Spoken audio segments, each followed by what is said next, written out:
Cuéntanos un poco de cómo fue ese reto de entrar en una pantalla donde además se caracterizaba por la sobriedad y la seriedad de sus anclas en su momento, y entrar en esa etapa de transformación donde tú viniste, creo yo, no sé si me equivoco, a agregar un valor diferente, que era tu autenticidad, tu sonrisa, tu manera de narrar las noticias o de comenzar la mañana. Y esa juventud digno tesoro, porque llegué como la más joven de la historia de CNN, 10 años después, lo cual es una ironía impresionante, sigo siendo la más joven de CNN a mis 33 años, y es muy bonito porque yo creo que soy una representación de la generación que hoy en día es la que ve la noticia, la que hoy en día la crea, la que está prácticamente pues controlando el mundo, que son los llamados milénicos o millennials.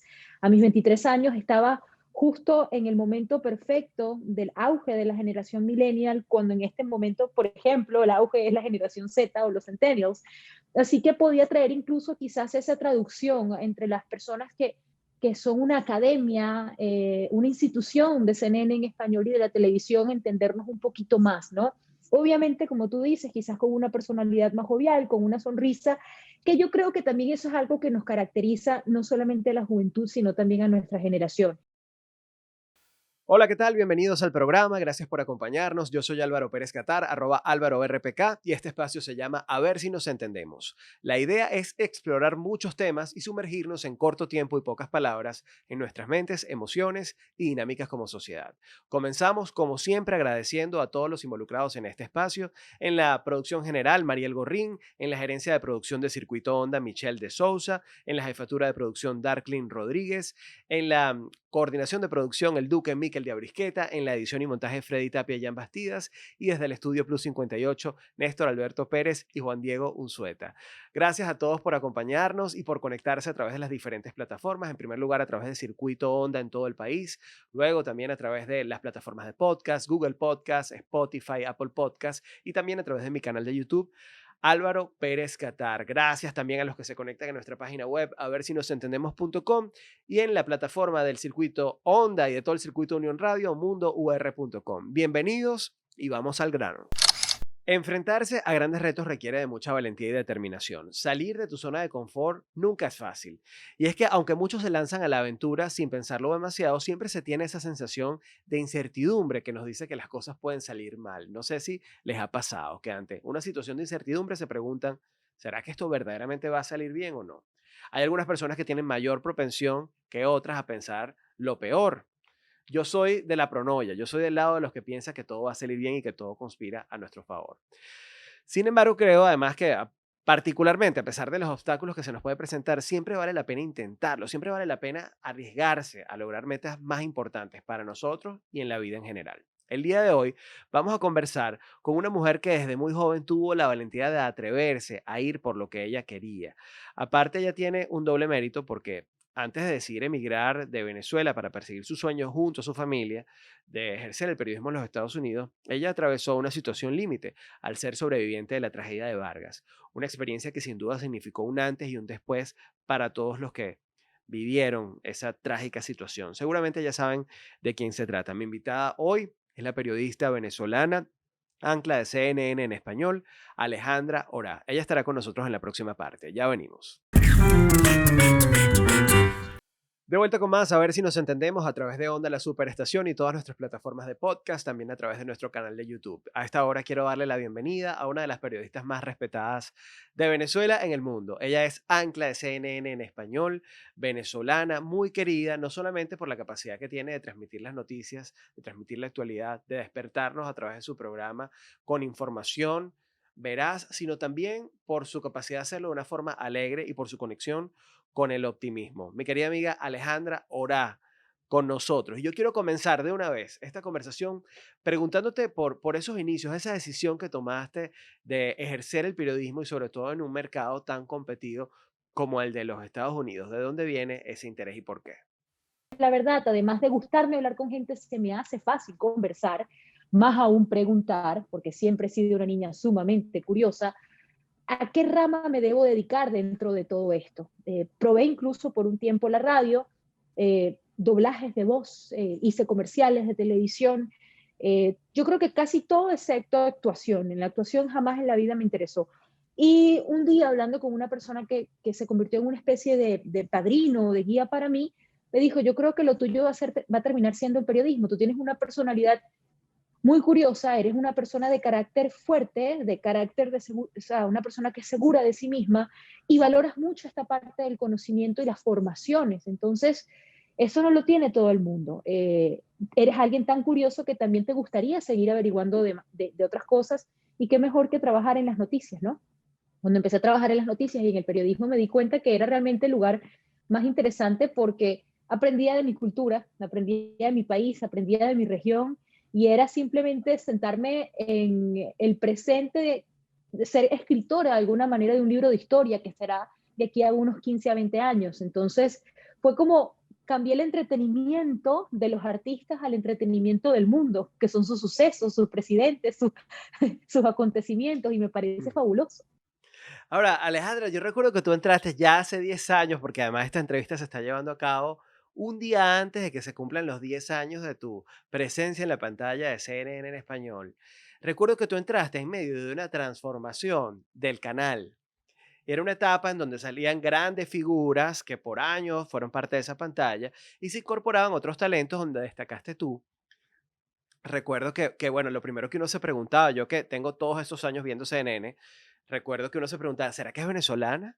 Por cómo habla, por el swing que tiene. Y luego fuimos conociendo que efectivamente era así. Pero, ¿cómo fue? Cuéntanos un poco cómo fue ese reto de entrar en una pantalla donde además se caracterizaba por la sobriedad y la seriedad de sus anclas en su momento, y entrar en esa etapa de transformación donde tú viniste, creo yo, no sé si me equivoco, a agregar un valor diferente, que era tu autenticidad, tu sonrisa, tu manera de narrar las noticias o de comenzar la mañana. Y esa juventud digno tesoro, porque llegué como la más joven de la historia de CNN, 10 años después, lo cual es una ironía impresionante, sigo siendo la más joven de CNN a mis 33 años, y es muy bonito porque yo creo que soy una representación de la generación que hoy en día es la que ve la noticia, la que hoy en día la crea, la que está prácticamente pues controlando el mundo, que son los llamados milénicos o millennials. A mis 23 años estaba justo en el momento perfecto del auge de la generación millennial, cuando en este momento, por ejemplo, el auge es la generación Z o los centennials. Así que podía traer incluso quizás esa traducción entre las personas que son una academia, una institución de CNN en español y de la televisión, entendernos un poquito más, ¿no? Obviamente, como tú dices, quizás con una personalidad más jovial, con una sonrisa, que yo creo que también eso es algo que nos caracteriza no solamente a la juventud, sino también a nuestra generación. Nos tomamos las cosas con mucha importancia, pero tampoco lo hacemos con un punto de seriedad que resulte incómodo. Yo siempre he dicho que cualquier entrevista, cualquier noticia difícil se puede decir con buena cara e incluso con un poco de sonrisa, aunque sea de medio lado.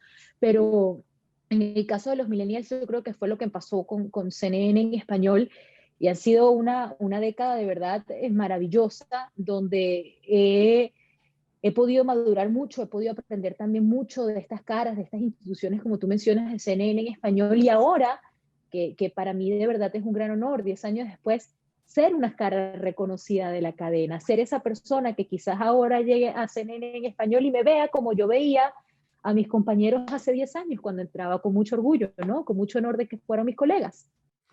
Alejandra, ¿y quiénes son tus referencias? Porque, de nuevo, no solamente en el marco del cambio que te permitió estar dentro de esa pantalla, sino también por tu propia personalidad, te has hecho un lugar y te has venido haciendo de oportunidades. Recuerdo programas especiales que has tenido la oportunidad de presentar, además de Café CNN, que entiendo que es donde comenzaste y que continúas presentando, sino de verdad de tener un Cumplimos rol. 10 años el 5 de marzo. 10 años.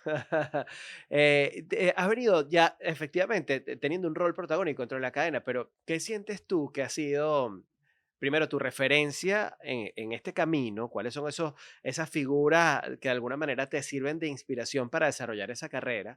No solamente dentro de la cadena, sino también en general el mundo del periodismo. ¿Qué te han dejado algunas de estas figuras? No tengo a una persona en específico.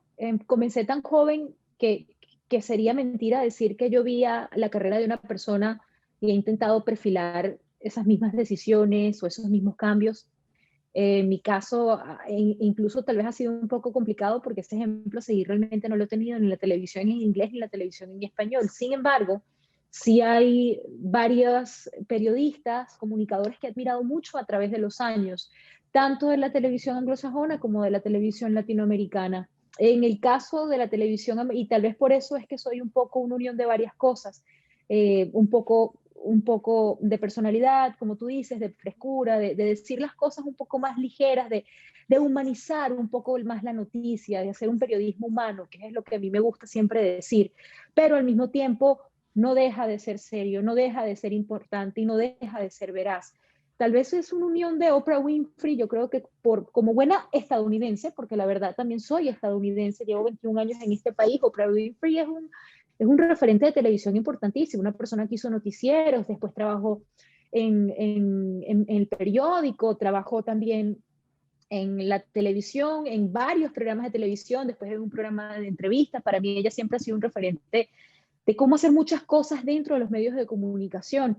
Al mismo tiempo, también César Miguel Rondón para mí era una persona que yo admiro muchísimo y que también considero un amigo y quiero mucho, al igual que Patricia Yaniota era una persona que admiro mucho, que para mí fue un honor también tenerla como colega por muchos años en CNN en español. Y yo creo que viendo un poquito de todas estas personas, para mí ha sido un gusto. La verdad que desde Luis Chatén, cuando hacía sus programas en Venezuela, como incluso ver a los animadores, a Daniel Sarcos, que también considero un amigo, ver su carrera en Venezuela, como verla aquí en Estados Unidos, como ver también a Oprah Winfrey, como a ver los presentadores de The Entertainment Tonight Show, The Tonight Show, el caso de Stephen Colbert. Eh, bueno, yo creo que es una unión de varias personas y por eso es que me ha costado encontrar a una sola donde me identifique mucho. Alejandra, ahora con nosotros, hacemos otra pausa. Al regreso quisiera hablar de la mujer que está detrás de la noticia, ¿no? Quisiera ver en qué proyectos estás avanzando. Te sigo muy de cerca en las redes sociales, veo que tocas el piano, que eres una mujer interesada por muchísimos temas. Además, tengo el gusto de decir que fuiste, de hecho, la primera persona que leyó mi primer libro y me dejó un comentario para nuestra contraportada, Optimista Yo. Y allí puedes descubrir una mujer con muchísimos intereses que va mucho más allá de lo que vemos en pantalla. De eso me gustaría que habláramos en la próxima parte. Ya venimos con más. De vuelta con más, a ver si nos entendemos a través de Onda La Superestación y todas nuestras plataformas de podcast. Mi invitada es Alejandra Orá, periodista, ancla de CNN en español y músico además. Algo que para los que no te siguen tan de cerca en las redes puede sorprender. Verte tocando el piano en tu Instagram, por ejemplo, es algo que me encantó porque además soy de los que cree que los que tienen esa facilidad artística, por un lado también desarrollan una sensibilidad distinta al promedio, ¿no? Yo quería hablar en esta parte, Alejandra, de la mujer que está detrás de la noticia. ¿Cuáles son tus proyectos personales? ¿En qué estás emprendiendo? ¿Cómo es tu vida más allá de hacer café CNN o de cuando llegue el momento volver a viajar y hacer tu programa de destinos? ¿Cuáles son esas cosas que te interesan o que estás desarrollando por tu cuenta? Bueno, ahorita estoy como todo el mundo, yo estoy en una pausa técnica por lo que está pasando en el mundo, ¿no? Claro. No me quiero, creo que en estos momentos la mejor forma de resumírtelo fue un libro que leí de un uruguayo, se me olvida en estos momentos el nombre, porque en el 2020, si tú me hubieses hecho esta pregunta, yo te decía, tengo estos 3 proyectos que quiero hacer, ojalá los pueda hacer en los próximos 2 años, y ya, muy claro, tan claro como cuando yo tenía mis metas para llegar a CNN en español, para tener un contrato antes de los 25 años, lo cual lo logré. Pero esta pandemia me ha hecho entender que, como decía este libro, si no podés con la vida, prueba con la vidita, que dice un uruguayo. ¿Y qué significa la vidita? Las pequeñas cosas que uno puede aprovechar día tras día, ¿no? Este año, la verdad, que tengo planificado, el 2020 para mí fue complejo por muchos motivos, sí, fue difícil para todos, fue una situación sumamente compleja volver a realmente aceptar, ¿no? Este mundo que nos tocaba, pero el 2021 también fue una pausa técnica y ha sido una pausa técnica para volver a encontrar esa persona detrás de la pantalla. Tenía 9 años sin tener que viajar al menos 2 semanas del mes, 9 años sin tener una estabilidad de conocer mi casa y saber si el sofá es cómodo, si la silla es cómoda para poder comer, qué tan alta es la mesa del comedor, cuáles son la suscripción que tengo yo en el cable de mi televisión, cuánto me sale la luz al mes cuando vivo en casa. O sea, estas cosas normales que aunque a veces para muchos puedan ser banales, para mí han sido sumamente importantes. Entonces yo al menos en este 2021 me he querido otra vez como que regresar a mí y cuidarme y valorarme, poder tomar ahora con mucha más responsabilidad sobre todo mi salud tanto física como mental, y poder tener ya más metas personales más allá que las laborales. Yo estoy muy orgullosa de lo que he hecho en este 2021. Como lo sabemos, cumplí este martes 23 de febrero 10 años en CNN en español, 10 años en Café CNN el 5 de marzo y seguir creciendo de la misma manera. Ojalá el destino del 2021 o el 2022 me dé la oportunidad de volver a transmitir en televisión en Venezuela, porque es algo que extraño muchísimo, de volver a grabar en América Latina. Me hace falta tener esta conexión con Latinoamérica, de contar historias y desarrollar más, no sé si sea mediante programas especiales, mediante entrevistas en Café CNN, mediante mi misión como embajadora de buena voluntad de las Naciones Unidas, un periodismo y un relato más humano de lo que pasa en nuestra región. A mí no me gusta nada más enfatizarnos en las noticias incómodas y en las tragedias, y por eso yo me sentí siempre muy identificada contigo y con tu libro, Optimista Yo, como mencionabas. Yo creo que hay una noticia mala, ya está científicamente confirmado que se replica 6 veces más que una buena. Así que a veces las buenas, aunque a veces son mayores que las malas, hay que enfatizarlas un poco más porque la gente no lo hace tan a menudo. Entonces, ojalá que en este próximo año yo pueda hacerlo. No sé cómo, porque no tengo la menor idea de cómo viene el futuro. Nos hemos dado cuenta que hay que vivir la vidita, ¿no? Día tras día. Ya veremos. Alejandra, sabes que yo siento que hay como una falta de arquetipos actualmente en Venezuela. Estos personajes que tú dices tienen una vida que yo respeto, que yo admiro, que yo a mi forma quisiera emular, por lo menos sus valores, su manera de entender el mundo, de relacionarse con él. Tú estás consciente de que tú, como periodista y por toda la exposición que tienes en pantalla y sobre todo en un contexto como este, como el que vive nuestro país, de alguna manera eres el arquetipo de algunas personas a la hora de ejercer el periodismo, al menos la gente que se dedica a la comunicación social. Yo quisiera que tú, si estás consciente de eso, que por un lado es una responsabilidad, pero por otro lado es una gran ventaja, ¿cuántos Emmys te has ganado primero hasta ahora? 7 Emmys. ¿Qué mensaje le darías tú? Qué maravilla. A aquellas personas que están iniciando en el mundo de la comunicación, que de alguna manera quieren hacerse un lugar, y si no aplica para la comunicación, también para la vida, para alcanzar tu Emmy en cualquier cosa que te desempeñes, en cualquier cosa que hagas. ¿Qué les dirías?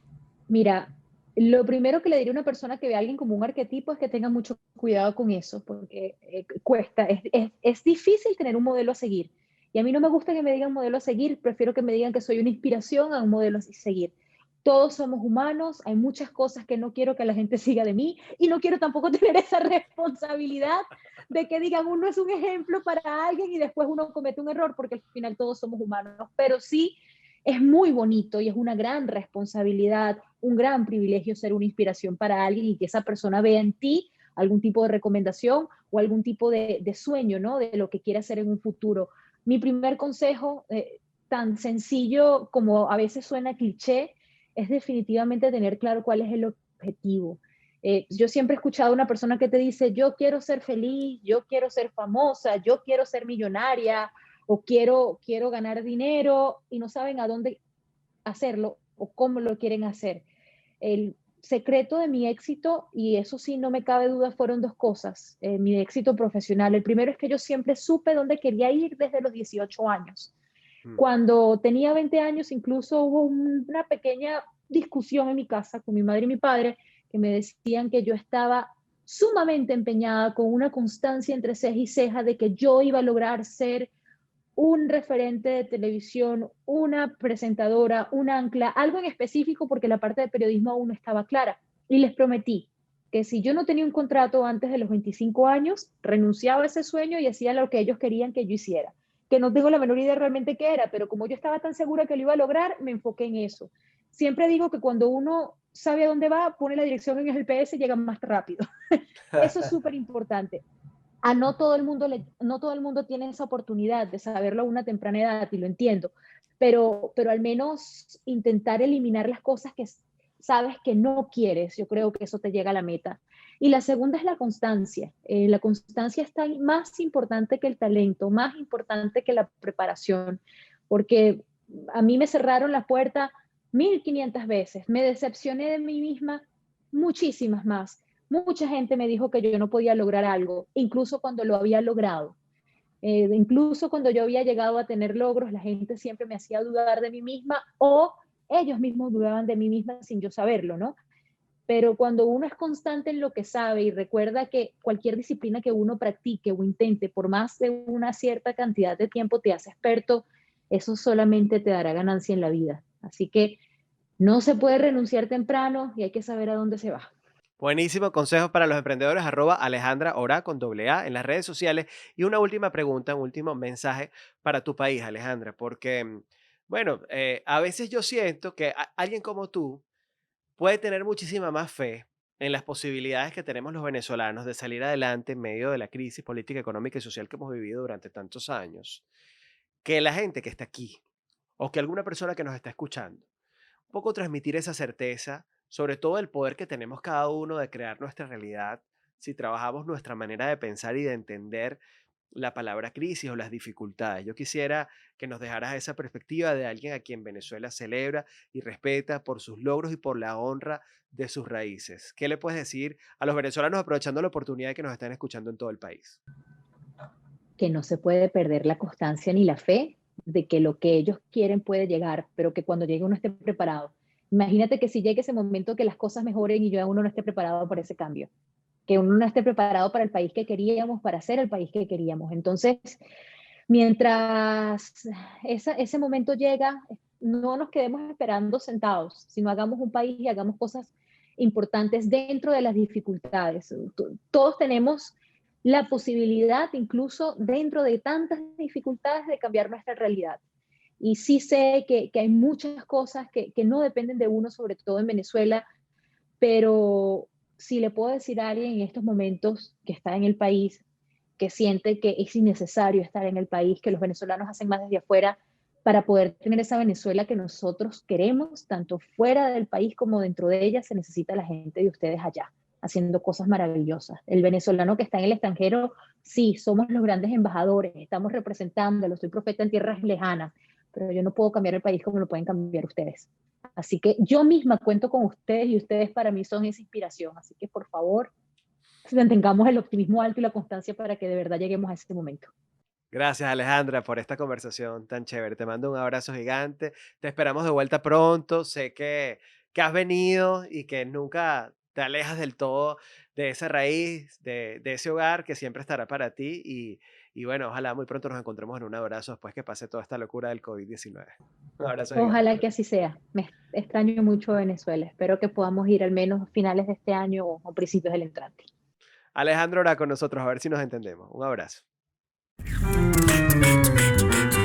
De vuelta con más, a ver si nos entendemos a través de Onda La Superestación, todas nuestras plataformas de podcast y también a través de mi canal de YouTube, donde han podido ustedes además ver esta entrevista.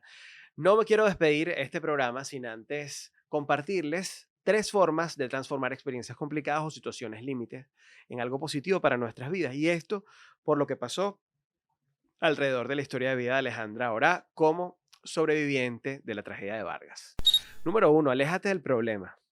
Luego de haber atravesado una vivencia complicada o situación límite, debes tratar de alejarte de alguna manera. Eso no significa obviar u olvidar la lección que está detrás del problema, pero sí tratar de mantener una distancia emocional o incluso física.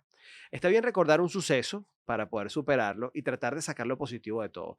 Sin embargo, no te permitas vivir en el por qué me sucedió a mí o en la autocompasión. Más bien pregúntate para qué te sucedió eso y de esa forma lo puedes transformar en algo beneficioso para ti. Número dos, piensa en lo fuerte que eres. Cuando superas grandes obstáculos te das cuenta de lo que eres capaz de hacer. Esto tiene que darte no solo valor, sino también seguridad y confianza en ti mismo. Eres fuerte y tienes la capacidad de reponerte cuando las cosas se complican. Un ejercicio maravilloso puede ser hacer una lista de cuáles son tus verdaderas fortalezas. Haz una lista de esas cosas que realmente te hacen quién eres y de esa manera las vas a recordar y las vas a tener presente ante cualquier dificultad. Número 3, sé agradecido. Aunque la mayoría de los retos u obstáculos que se nos presentan los superamos con esfuerzo, siempre debes ser agradecido con la vida por lo logrado o incluso por el problema. Recuerda que a veces el éxito no depende solo de nosotros y que la suerte, o lo que algunos llaman suerte, quizás el factor X, que es otra forma en que lo llaman algunos autores, juega un papel importante en algunos casos. Cuando hablo de factor X, me refiero a esas situaciones que no dependen de nuestro control.